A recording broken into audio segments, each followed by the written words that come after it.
Hello students, how are you all? Welcome to Bajisar Maths YouTube channel. Postal డిపార్ట్మెంట్లో GDS and బీపీఎంకి సంబంధించి notification already release చేయడం జరిగింది and చాలామంది apply కూడా చేసేసారు. అయితే ఇదంతా కూడా ఎగ్జామ్ ఏం లేకుండా ఓన్లీ మెరిట్ మీద మాత్రమే ఇవ్వడం అనేది జరుగుతూ ఉంటుంది. సో ఎవరికైతే మెరిట్ అనేది ఎక్కువగా ఉంటుందో వాళ్ళకి మాత్రమే ఈ పోస్ట్ అనేది రావడానికి అవకాశం అయితే ఉంటుంది.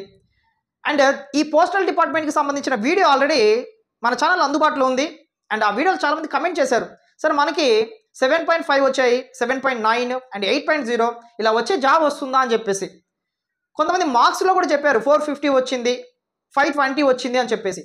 ఒక విషయం గుర్తుపెట్టుకోండి, నార్మల్గా ఇంతకు ముందు అయితే మ్యాక్సిమము ఎవరికైతే మెరిట్ ఎక్కువగా ఉంటుందో అంటే దాదాపుగా ఒక 550 ఎబవ్ వచ్చినా కూడా జాబ్ అనేది ఇవ్వడం జరిగింది. సో ఎప్పుడైతే కరోనా బ్యాచ్ అంటే కరోనా టైంలో 2 10th బ్యాచెస్ అనేది బయటకు వచ్చేసాయి. ఒకటి వచ్చేసి పాయింట్స్లో ఉన్నారు, ఇంకొంతమంది వచ్చేసి మార్క్స్లో ఉన్నారు. సో చాలామందికి ఆ టైంలో ఏం జరిగిందంటే 10/10 వేయడం జరిగింది. ఆ తర్వాత మార్క్స్లో వచ్చేసి 600 అవుట్ ఆఫ్ 600 వేయడం జరిగింది. సో ఈ ఇద్దరి వల్ల ఏమవుతుందంటే ఆల్రెడీ ఎగ్జామ్ రాసిన వాళ్ళు ఎవరైతే ఉంటారో వాళ్ళకి ఇబ్బంది కలిగింది. అందుకని చెప్పేసి మ్యాక్సిమం మోస్ట్ ఆఫ్ ద పోస్టులు అన్నీ కూడా వీళ్ళందరికీ వెళ్ళిపోతున్నాయి. దీని గురించి కూడా నేను ప్రీవియస్ వీడియోలో మాట్లాడాను. గవర్నమెంట్ నుంచి ఖచ్చితంగా అందరికీ న్యాయం చేసే విధంగానే ఉండాలి, కానీ ఇలా అయిపోతుంది. మనకి కష్టపడి ఎగ్జామ్ రాసినా కూడా పోస్ట్ అనేది రావట్లేదు, వీళ్ళు ఎగ్జామ్ కూడా ఏం రాయలేదు, అలాంటిది వీళ్ళకి ఇన్ని మార్క్స్ వచ్చాయి, ఊరికైనా పోస్ట్ వచ్చేస్తుంది అని చెప్పేసి చాలామంది ఇబ్బంది పడుతున్నారు. సో వాళ్ళకు కూడా ఖచ్చితంగా ఆల్టర్నేట్ సొల్యూషన్ అనేది ఇవ్వాలి అని చెప్పేసి మన ఛానల్ నుంచి మన వాయిస్ అనేది రైజ్ చేయడం జరిగింది ఆల్రెడీ. అయితే కమెంట్ చేసిన వాళ్ళందరికీ కూడా ఒకటే మాట చెప్తున్నాను, ఖచ్చితంగా మెరిట్ ఉంటేనే వస్తుంది, లేకపోతే అయితే ప్రజెంట్ సిచ్యువేషన్లో అయితే రావడం లేదు. అయితే దీంట్లో మెరిట్ కన్ఫర్మ్ అయిన తర్వాత మీకు మెయిల్ అనేది వస్తుంది. ఆ మెయిల్ వచ్చిన తర్వాత డాక్యుమెంట్ వెరిఫికేషన్ అనేది జరుగుతుంది. ఆ డాక్యుమెంట్ వెరిఫికేషన్లో తప్పకుండా మీరు అప్లై చేసిన డివిజన్కి వెళ్ళాల్సి ఉంటుంది. అక్కడ మీకు డాక్యుమెంట్ వెరిఫికేషన్ అనేది చేస్తారు. మీ దగ్గర ఖచ్చితంగా ఈ డాక్యుమెంట్స్ అనేది తీసుకెళ్ళాలి. సో మీరు సగం తీసుకెళ్ళి సగం లేవు రేపు వస్తారంటే ఇబ్బంది పడాల్సి వస్తుంది. కాబట్టి జాగ్రత్తగా వినండి. ఫస్ట్ వచ్చేసి మీరు మీ 10th క్లాస్ మార్క్ లిస్ట్ అయితే తీసుకెళ్ళాలి. ఏంటమ్మా 10th class mark list, 10th class mark list original అమ్మ, 10th class mark list original అయితే తీసుకెళ్ళాలి. ఆ తర్వాత మీరు అప్లై చేసి ఉంటారు కదా, అప్లై చేసేటప్పుడు మీకు ఒక ప్రింట్ అనేది ఇస్తాడు, అప్లికేషన్ ప్రింట్. ఆ అప్లికేషన్ ప్రింట్ అనేది కూడా తప్పకుండా తీసుకెళ్ళాలి. అప్లికేషన్ ప్రింట్, ఈ అప్లికేషన్ ప్రింట్ కూడా ఖచ్చితంగా తీసుకెళ్లాల్సి ఉంటుంది. ఆ తర్వాత మీకు డేట్ ఆఫ్ బర్త్కి సంబంధించి వాళ్ళకి క్లారిటీ కావాలి కాబట్టి ఐడెంటికల్ ప్రూఫ్ ఒకటి ఉంటుంది, ఆధార్. ఆ ఆధార్ కూడా ఖచ్చితంగా మీ దగ్గర ఉండాలి. ఆధార్ కార్డు కూడా ఖచ్చితంగా అన్నీ కూడా ఒరిజినల్సే తీసుకెళ్ళండి, ఎవరు కూడా జిరాక్స్లు తీసుకెళ్ళదు. ఫస్ట్ ఒరిజినల్సే అండ్ జిరాక్స్ అన్నీ తీసుకెళ్తే వాళ్ళు ఒరిజినల్ చెక్ చేసి ఆ తర్వాత జిరాక్స్లు అనేది కూడా చెక్ చేస్తారు. సో కొంతమంది ఒరిజినల్ తీసుకెళ్ళి జిరాక్స్లు తీసుకెళ్లరు, మళ్ళీ బయటకు వచ్చి మళ్ళీ జిరాక్స్లు అన్నీ తీసుకెళ్ళాలి. అలా ఉండకూడదు, మొత్తం మీ దగ్గర సెట్ ఉండాలి. ఓకేనా?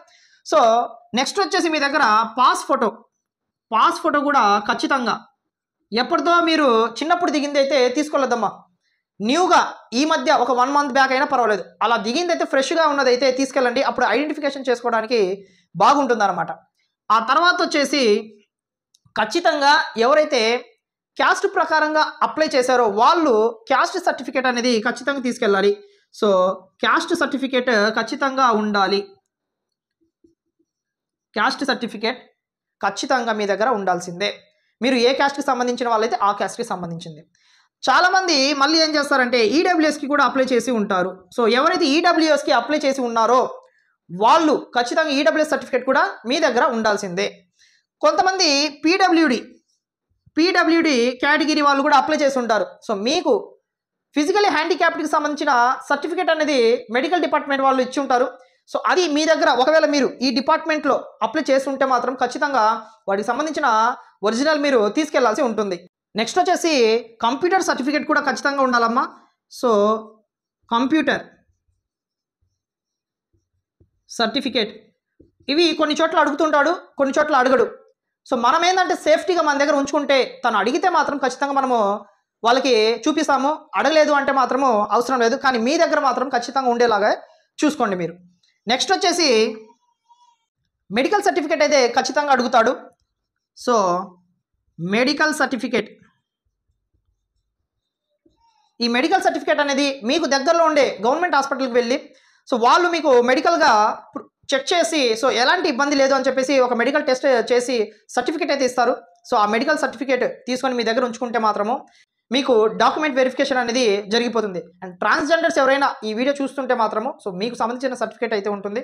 సో అది మీరు తీసుకెళ్తే మాత్రము మీకు ఇబ్బంది లేకుండా ఆ డిపార్ట్మెంట్లో ఎవరైతే అప్లై చేసి ఉంటే మాత్రము ఆ సర్టిఫికేట్ తీసుకెళ్తే సరిపోతుంది. అండ్ అది కాకుండా అయితే రిమైనింగ్ మొత్తం కూడా సో ఈ డాక్యుమెంట్స్ ఒరిజినల్ ప్రతిదీ కూడా మీ దగ్గర ఉంటే మాత్రము ఎలాంటి ఇబ్బంది లేకుండా అప్పటికప్పుడు పని అనేది జరిగిపోతుంది అనమాట.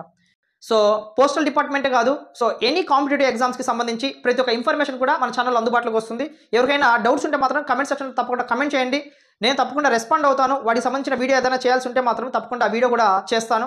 సో వీడియోని స్టార్టింగ్లో చెప్పిన ఎప్పుడైనా మన ఛానల్ని సబ్స్క్రైబ్ చేసుకుని ఫాలో అండి. ఫర్దర్గా మీరు ఏ వీడియో కూడా మిస్ అవ్వకుండా ఉంటారు. వీడియో లైక్ చేయడం చాలా మంది మర్చిపోయి ఉంటారు. వీడియోని ఒకసారి లైక్ చేసి వెళ్ళండి. ఎందుకంటే ఇక్కడ చేసిన వీడియో మీ దాకా రావాలి అండ్ నలుగురికి చేరాలి కాబట్టి చాలా కష్టపడి ప్రతి ఒక్క ఇన్ఫర్మేషన్ అనేది మీ దాకా తీసుకొస్తున్నాం కదా, అందుకోసం. నెక్స్ట్ వీడియోలో మళ్ళీ మీట్ అవుదాం. Thank you so much.